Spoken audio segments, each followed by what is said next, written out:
वातावरण के तौर पर आज भी गांव को शहर की अपेक्षा अधिक स्वच्छ माना जाता है, लेकिन यदि बात बुद्धिमानी पर आ जाए तो लोग गांव वालों से ज्यादा शहर के लोगों को ही बुद्धिमान समझते हैं, जबकि दुनिया को बुद्धिमानी का असली पैमाने पता ही नहीं। वह तो केवल तकनीकी जानकारी रखने वालों को ही अधिक बुद्धिमान समझ बैठते हैं। इसी भ्रम को मिटाने के लिए गांव वाला कहानी मील का पत्थर साबित होगी। एक बहुत ही पिछड़ा गांव था। यहाँ शिक्षा का स्तर बहुत कम था। सरकारी सुख सुविधाओं से यह गांव कई वर्षों से वंचित था। यहाँ के लोग अपनी मूलभूत जरूरतों के लिए कृषि पर ही आधारित रहते थे। कहा जाए तो शहर के लोगों से उनका कोई लेना देना ही नहीं था। इसी गांव में विक्रम नाम का लड़का था। उसके पिता गांव के एक बड़े किसान थे। विक्रम को पढ़ाई का बहुत शौक था, लेकिन उसके गांव में स्कूल की व्यवस्था नहीं थी।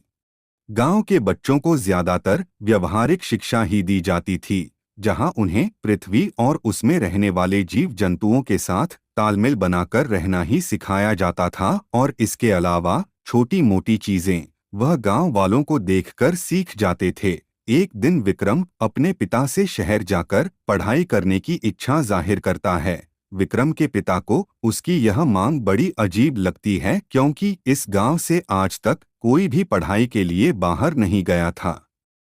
वह विक्रम को समझाते हैं, बेटा, शहर के लोग सुख पाने के लिए जीते हैं, लेकिन वह सब दुखी है क्योंकि उनकी शिक्षा प्रकृति के साथ तालमेल बनाकर रहना नहीं सिखाती, बल्कि प्रकृति का शोषण करना जरूर सिखाती है। और हम ऐसी शिक्षा इस गांव में नहीं आने देना चाहते। लेकिन विक्रम की जिद थी कि वह शहर जाकर ही पढ़ेगा। इस गांव में बच्चों के ऊपर ज्यादा दबाव नहीं दिया जाता था, इसलिए उन्हें अपने निर्णय लेने की स्वतंत्रता थी। काफी समझाने के बाद जब विक्रम अपने पिता की बात नहीं मानता, तो वह मजबूरी में उसे शहर में पढ़ने की इजाजत दे देते हैं, जिसके लिए वह अनाज बेचकर पैसों का इंतजाम करते हैं, ताकि वह शहर में बिना किसी समस्या के रह सकें। विक्रम शहर के एक बड़े स्कूल में दाखिला लेता है, लेकिन पहले ही दिन से उसे शहर के बच्चे गांव वाला कहकर संबोधित करते हैं। हालांकि इस शब्द से विक्रम को कोई आपत्ति नहीं थी, लेकिन बच्चों का तरीका चिढ़ाने वाला था, जिससे विक्रम मन ही मन दुखी था। विक्रम यहाँ सिर्फ पढ़ने आया था, लेकिन यहाँ उसे पढ़ाई के अलावा सब कुछ देखने को मिल रहा था। एक दिन विक्रम अपनी कक्षा में अकेले बैठा था। बाहर से कुछ लड़कों ने दरवाजा बंद कर दिया और वहां से भाग गए। कई घंटों तक विक्रम कमरे में अकेले ही बैठा रहा, और जैसे ही शिक्षकों ने कमरे का दरवाजा खोला, विक्रम को देखकर चौंक गए। उन्होंने उससे पूछा, तुम्हें यहाँ किसने बंद किया था? विक्रम ने मुस्कुराते हुए कहा, मुझे यहाँ किसी ने बंद नहीं किया था, बल्कि मैं तो अपनी मर्जी से यहाँ बैठा हूँ। बच्चों को जैसे ही यह बात पता चलती है, उन्हें लगता है कि विक्रम उनसे डर गया। स्कूल में धीरे धीरे बच्चों की शैतानियां बढ़ने लगी। उन्होंने विक्रम को हर पल छेड़ना शुरू कर दिया। विक्रम को समझ में ही नहीं आ रहा था कि शहरी बच्चे उसके साथ ऐसा बर्ताव क्यों कर रहे थे।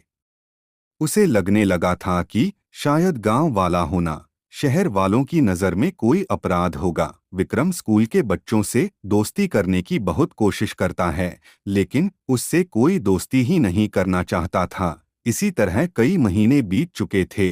बच्चों के ऐसे बर्ताव की वजह से विक्रम का पढ़ाई में भी मन नहीं लग रहा था। एक दिन स्कूल की तरफ से सभी बच्चों को पिकनिक ले जाया जाता है। बच्चे स्कूल बस में बैठकर एक पहाड़ी के पास पिकनिक के लिए पहुंचते हैं। पहाड़ के चारों तरफ हरियाली दिखाई दे रही थी, जिसे देखकर बच्चे खुशी से उछलने लगते हैं। वह एक एक करके बस से उतरकर पहाड़ के ऊपर धमा चौकड़ी मचाना शुरू कर देते हैं। बच्चे मस्ती करने में लगे हुए थे कि अचानक एक जंगली कुत्ता उनके पिकनिक कैंप के अंदर घुस जाता है। जंगली कुत्ते को देखते ही बच्चे डर से चिल्लाने लगते हैं। बच्चों में अफरातफरी मच जाती है। जंगली कुत्ते से भिड़ने की हिम्मत तो शिक्षकों में भी नहीं थी। वह भी अपनी जान बचाकर छुप जाते हैं। जंगली कुत्ता बच्चों को नुकसान पहुंचा पाता उससे पहले ही विक्रम कुत्ते को अपने पास बुलाकर बैठा लेता है। सभी यह देखकर दंग रह जाते हैं। बच्चों को समझ में ही नहीं आता कि इतने खतरनाक जंगली कुत्ते को इस गांव के साधारण से लड़के ने कैसे काबू में कर लिया। सभी डरे सहमे से विक्रम की तरफ देख रहे थे और विक्रम कुत्ते से खेलने में मसरूफ हो चुका था। तभी एक शिक्षक विक्रम को आवाज देकर कहते हैं, विक्रम तुम उस कुत्ते को दूर जाने को कहो, सभी बच्चों को इससे डर लग रहा है। विक्रम उनसे कहता है कि इसे भूख लगी है, जब तक इसे कुछ खाने को नहीं मिलेगा वह यहाँ से नहीं जाएगा। तभी शिक्षक खाने की थैली विक्रम के पास फेंकते हैं। विक्रम थैली खोलकर कुत्ते को अपने हाथों से खाना खिलाने लगता है। यह देखकर सभी की आंखें फटी रह जाती है। अचानक खाना खाते ही कुत्ता वहां से भाग जाता है।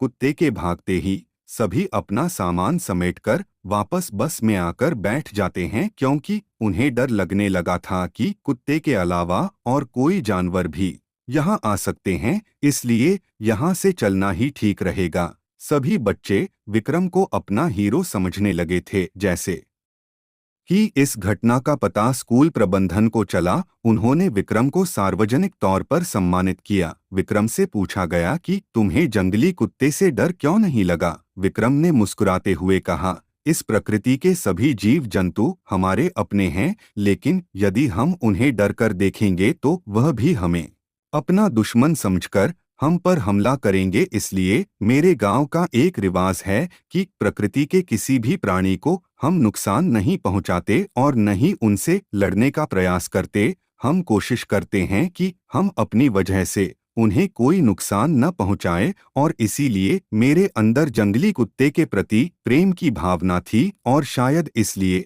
उसने मुझे नुकसान नहीं पहुंचाया। विक्रम की बात सुनकर शिक्षकों को प्रकृति प्रेम की ताकत का एहसास हो चुका था और इसी के साथ सभी बच्चे विक्रम को पहली बार उसके नाम से बुलाते हुए कहते हैं, विक्रम हमारा हीरो है, और कहानी खत्म हो जाती है।